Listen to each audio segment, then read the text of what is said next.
রাতের বেলা তোমরা বাচ্চাদেরকে সন্ধ্যাবেলা ছেড়ে দিও না, সন্ধ্যাবেলা বাচ্চাদেরকে ছেড়ে দিও না। এ ভালো করে সন্ধ্যাটা হয়ে যাক, যদি ছাড়তে হয় তারপর ছেড়ো। তারপর রাত যখন গভীর হবে তখন তোমরা এলোপাথালি ঘোরাফেরা করো না, রাস্তাঘাটে বনে জঙ্গলে ঘোরাফেরা করো না। কারণ এই সময় এমন কিছু মাখলুককে আল্লাহ পাক ছেড়ে দেন যাদেরকে তোমরা দেখো না। এখন বিজ্ঞান যেটা প্রমাণ করতে পারে নাই, এটা কি বিজ্ঞানের ব্যর্থতা না ইসলামের ব্যর্থতা?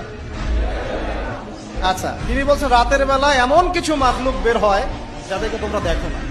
দুষ্ট জিন বের হয়। কি বের হয়? জিন জাতি নাই পৃথিবীতে? আল্লাহ পাক সূরা জিন নামে একটা গোটা সূরা নাযিল করেছেন, করেন নাই?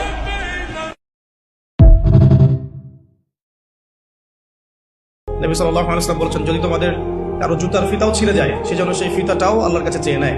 প্রতিটা বিষয় আল্লাহর সাথে শেয়ার করতে হবে। আল্লাহ, আমার চাকরির দরকার, আমার রিজিকের সমস্যা, আমার পারিবারিক সমস্যা, আমার ব্যবসার সমস্যা, আমার ইলম অর্জন করতে চাই, আল্লাহ ইলম দান করো। আল্লাহ, আমি শারীরিকভাবে অসুস্থ। বিভিন্ন রকম সমস্যা আমরা জর্জরিত আছে। প্রত্যেক মানুষের কোনো না কোনো সমস্যা আছে। সমস্যা থাক বা না থাক, দোয়া করতেই থাকতে হবে। যে ব্যক্তি সুখের সময় বেশি বেশি দোয়া করে, আল্লাহ পাক দুঃখের সময় তার দোয়া বেশি কবুল করেন, এমনটা হাদিস এসেছে।